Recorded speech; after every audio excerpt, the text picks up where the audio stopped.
Shalom, horas untuk kita semua. Sebelum kita memulai hari ini, mari kita dengar-dengaran dengan firman Tuhan agar Tuhan yang selalu melindungi dan yang selalu menyertai kita. Damai sejahtera Allah yang melampaui segala akal, itulah yang memelihara hati dan pikiran saudara-saudara sekalian dalam Kristus Yesus Tuhan kita. Amin.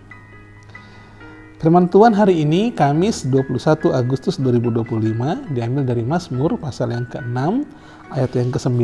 Demikianlah firman Tuhan. Menjauhlah daripadaku kamu sekalian yang melakukan kejahatan, sebab Tuhan telah mendengar tangisku. Demikianlah firman Tuhan. Bapak, Ibu, remaja dan apostle bulung, serta adik-adikku yang terkasih dalam Yesus Kristus, pernahkah kita difitnah? Pasti pernah ya. Pernahkah kita difitnah melakukan kejahatan? Pernahkah kita difitnah berkata yang tidak benar? Bagaimana rasanya? Pasti sakit hati kita. Dan biasanya yang kita lakukan adalah klarifikasi di status FB, di story WA, di Instagram, dan di tempat media sosial yang lain. Dan biasanya setelah selesai klarifikasi, maka kita akan menangis. Karena nggak nyangka orang yang dekat dengan kita, yang sahabat dengan kita, justru menjelek-jelekan kita, memfitnah kita. Itu terkadang kita tidak sangka. Demikianlah yang terjadi pada diri Raja Daud. Ketika dia adalah seorang raja, dia difitnah oleh orang-orang terdekat, bahkan oleh anaknya sendiri, yaitu Absalom. Dan Mazmur ini adalah salah satu Mazmur Daud dalam doanya ketika dia bergumul dengan orang-orang yang melakukan kejahatan untuk dia.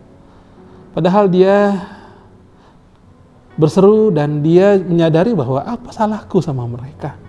Tapi kok yang datang ini? Kok yang datang fitnahan? Kok yang datang itu kata-kata yang tidak benar? Bukankah sering seperti itu kita? Kita merasa saya sudah melakukan yang terbaik. Tapi entah kenapa tiba-tiba ada saja orang yang tidak suka dan bahkan memfitnah kita. Nah, firman Tuhan hari ini juga mau menyadarkan kita. Kalaupun kita difitnah oleh orang-orang terdekat kita, mereka melakukan kejahatan untuk kita, maka berdoalah. Daud merasa bahwa doanya sudah didengar oleh Tuhan. Itulah mengapa dia katakan, menjauhlah daripadaku kamu sekalian yang melakukan kejahatan. Sebab Tuhan telah mendengar tangisku. Sambil menangis dia berdoa. Dan dia sangat yakin bahwa Tuhan mendengar doanya. Demikian juga kita. Dalam menyampaikan keluh kesah kita kepada Tuhan sambil menangis, yakinlah bahwa Tuhan mendengar doa kita. Kalaupun kita mau klarifikasi, silahkan. Tetapi dalam klarifikasi, janganlah lakukan kejahatan yang sama. Jangan fitnah balik. Jangan memburuk-burukkan orang yang menjelekan kita. Ada seorang penginjil di India. Dia ketika itu menginjili orang-orang India yang ada di situ. Saat itu adalah seekor sapi yang mati. Kita tahu bagi salah satu masyarakat tertentu, agama tertentu, maka sapi adalah hewan yang sangat dihormati dan disayangi. Nah, ketika itu adalah timbul desas-desus dan fitnahan bahwa dialah yang mencelakai sapi itu sampai mati. Ketika waktu itu sudah mulai banyak berseliweran tentang hal-hal seperti itu, dia menangis dalam kamarnya. Dia berdoa, Tuhan, aku tidak pernah menyakiti seekor sapi. Aku tidak pernah membunuhnya. Tapi mengapa mereka tega menuduh aku melakukan seperti itu? Dalam doanya, dalam tangisnya, kemudian pagi-pagi sekali dia terkejut ada seekor anak sapi yang ada di depan rumahnya. Lalu kemudian sepertinya dia dapat hikmat dari Tuhan. Dan saat itulah memang ada pertemuan dengan jemaat yang telah menjadi Kristen pada saat itu. Dia bawalah anak sapi ini. Dia tambatkan di sebuah tonggak. Lalu kemudian dia mulai berkhotbah kepada setiap orang Kristen yang ada di situ. Itu dilihat juga oleh masyarakat yang tidak suka dengan beliau, yang menuduh bahwa dialah yang membunuh seekor sapi 3 hari yang lalu itu. Nah, kemudian dia mulai berkhotbah mengenai korban persembahan yang dahulu adalah lembu, sapi, domba, tapi sudah digantikan oleh Tuhan Yesus. Lalu dia menyapa sapi yang ada di sebelahnya itu, yang dia tambatkan itu, bahwa kita sudah tidak lagi mempersembahkan seekor sapi, tetapi sudah dosa kita dihapuskan oleh Tuhan Yesus. Bukan lagi darah sapi ini yang menghapus segala dosa kita, tetapi sudah darah Yesus. Lalu kemudian dia mendekati sapi itu, dia menyayanginya, dan orang-orang melihat di sana. Ternyata orang-orang sana mengatakan, oh ternyata dia penyayang sapi. Dan dia mengatakan kepada jemaatnya, jangan lagi membunuh sapi. Kalau kita mau makan, silakanlah kerbau atau kambing ataupun domba. Dan kemudian orang-orang baru menyadari ternyata bukan dia yang membunuh sapi itu. Bebaslah dia. Lihat, ada saja cara Tuhan untuk menyelamatkan kita dari fitnahan. Ada saja cara Tuhan untuk membebaskan kita. Tapi yang paling penting, bagaimana saat ini?